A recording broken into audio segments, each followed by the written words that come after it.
What's up, ladies and gentlemen? This is DH Thorne here. I wanted to do a video series, which I'm going to call Demon Review or something like that. Maybe that's just what I'll call it, Demon Review. And in this series, I'm going to be discussing demons that I've worked with that I have either permission to talk about or are, it's fair enough. I don't think there's any reason why you can't talk about it.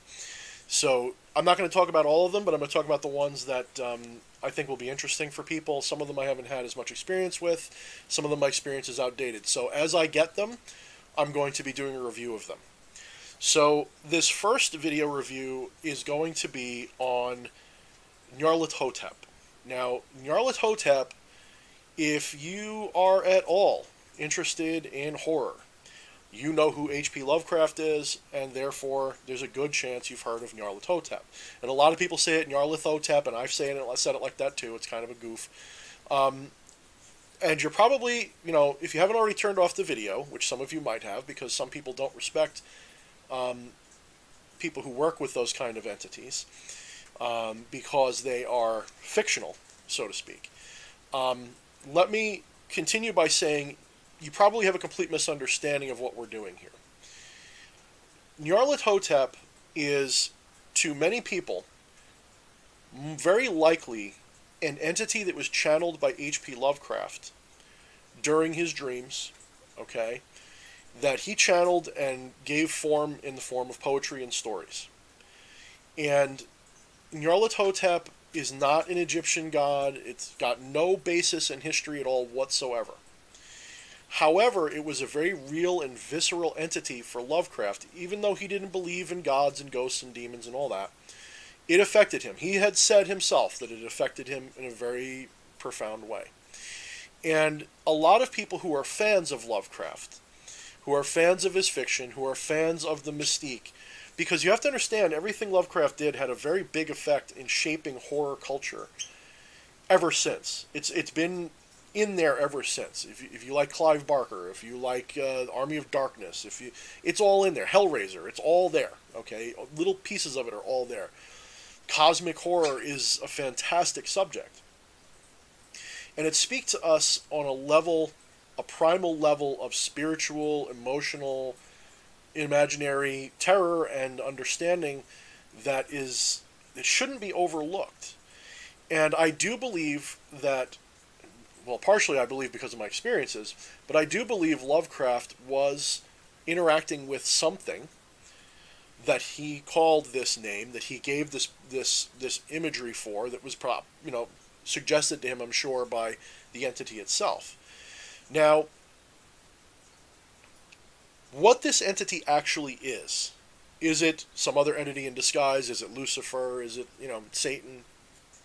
Is it, I've heard people say it's maybe any one of, you go back. It could be Ra, it could be whatever.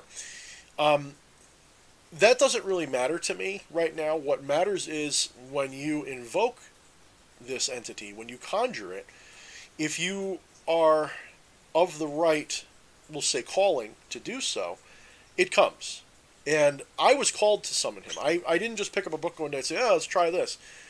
That was actually what got me back into demon sorcery, the occult, and magic in general. Was I felt this undeniable call. Some would call it the call of Cthulhu, whatever you want to call it.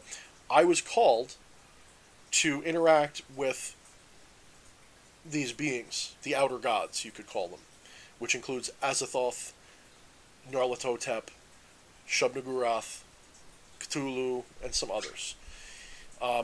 And I couldn't resist it. I mean, that's what got me back into this. And my first conjurations were part of an initiation to Nyarlathotep. And my first experiences, as in my blog I've illustrated and talked about, were up there in the level of manifestation and what I had experienced growing up, doing magic when I was younger. To me, it was undeniable. I was having real experiences. This was an entity that I was contacting. And so this entity, Nyarlathotep, I based my ritual and my practice on a book by S. Ben Kane called The Black Book of Azathoth. And it's a really good book in the sense that it's actually quite simple. His practices, they're very verbal. Your spells are mostly verbal. There's not a lot of things you have to do. Um, which is right up my alley. Although you do have to memorize long passages, but if you don't have to memorize them, you can read them out of the book if you want.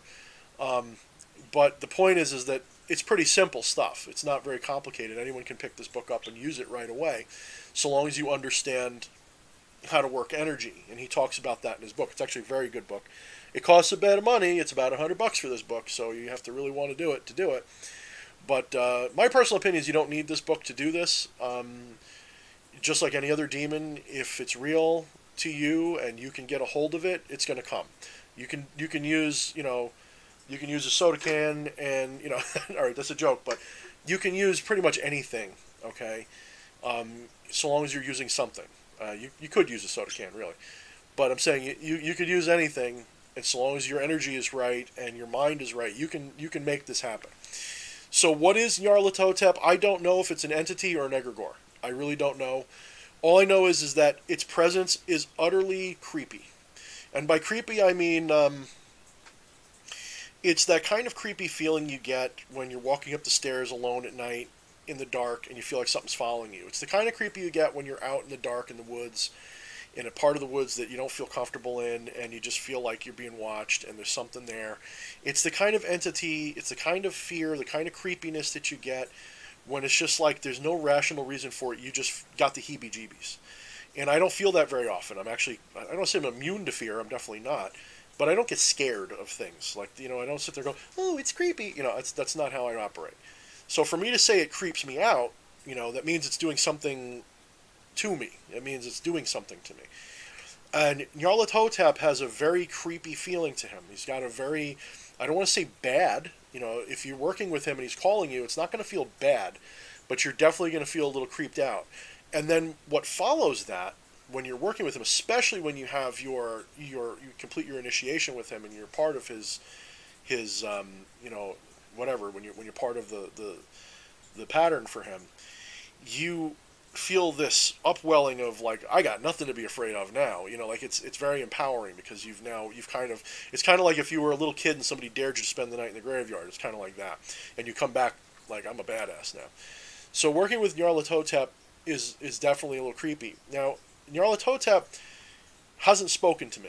I haven't really heard words from him. For me, he's been a very visual and presence kind of entity. Whereas some I'll hear in my mind's eye, some of them I'll actually hear in my ears, through the wind or something. Nyarlathotep was very much, here's an image, figure it out. Here's a thought, figure it out. Here's a deep bit of gnosis, figure it out. He's a very mysterious entity, which in the lore is supposed to be kind of like a shapeshifter because he has multiple forms that he takes throughout the stories. The most common ones are the ones that are used in the initial conjurations. You try to visualize him as the Black Man, the Pharaoh, all these different things, and hopefully one of those will connect for you. But he really is kind of just like a dark, creepy energy, and he's supposed to be very good. He's kind of like the magician's, I don't want to say right-hand man, but kind of like the magician's magician. He's kind of like the one who guides and teaches the magician to become better at magic. So he's actually a really good entity to start with, if you have the call, if you have if you feel him. He'd be a very good, in a very realistic way, he would be like one of the kings of the Goetia. He'd be someone that you'd start with to get initiated into the whole system that will guide you. So he's a very good entity in that sense.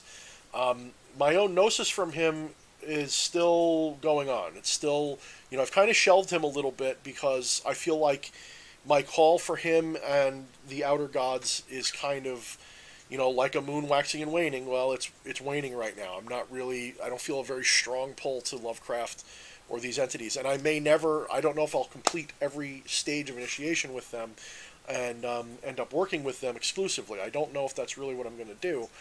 But it's been, it really got me started on the path. I couldn't have picked a better one to start with in the sense that you want to talk about, going from being a skeptic to a believer. Going from a skeptic to a fictional demon, a fictional entity, a fictional god that you're going to treat as real, and then having a result happen, you know, like, how much more proof do you need that something's going on? How much more proof do you need that something here is real? And the events that followed, I blogged about a little bit. Everything from, um, you know, my really old antique scrying mirror coming to me via some kind of synchronicity, either through Nyarlathotep or Malthus, which I'll be doing a review on separately, to when I did my wand. My magic wand is consecrated to Nyarlathotep, and the experience I had with that was a trip. That was in my blog as well. I had it out in a desolate place where people don't usually go, and I had put it on a stone, and I had it properly circled in salt, and everything was going right. And I went home, because you don't have to get it till before morning, so I left it out there till about, we'll say 4 or 5 in the morning before I went to bed, and I went and I got it. And when I went to go get it, it was gone. It wasn't where I left it. Something had taken it, and I found it. It took me about a half hour to look for it. I found it, and it was kicked into the bushes, basically. And something kicked it into the bushes, or something. It was moved into the bushes. I found it in the dark without a light. Somehow I found this, petrified, because the whole way I was seeing shadows. And if you know me, anything about me, you know that I work with shadow people, and that was a little terrifying at the time because I hadn't quite gotten the shadows to behave yet. So I was thinking, oh, what am I going to get attacked tonight? What's going on here? Were they messing with me? What was going on? So something happened. I consider that a interesting physical manifestation, because sure, you could say some kind of animal maybe bumped it, but it was placed, it was taken and moved several feet away, about 10, 15 feet away from where I had put it in the bushes. I don't even know how I found it, but I did. And it's a carved wand, so it's not like I just found a stick that looked like it. It was very strange how this happened. Well, so Nyarlathotep had very real gnosis for me, and got me very much into a certain wavelength of thinking, and definitely inspired me artistically, inspired me magically, inspired me in a lot of ways to continue in magic. And I highly recommend him if you are feeling the call, but be prepared. He's definitely going to creep you out, or at least you're going to feel. When I say uncomfortable, I don't mean like you shouldn't have done it, because if you get that feeling with an entity, that means you're not vibing with them correctly. I mean, it's going to make you feel like you're going to have an irresistible urge to do this, but you're going to be scared to do it, or you're going to be creeped out about doing it. The other thing about anything Lovecraftian is it's very madness oriented. It's very, it's not like here's knowledge and here you go and now you know stuff.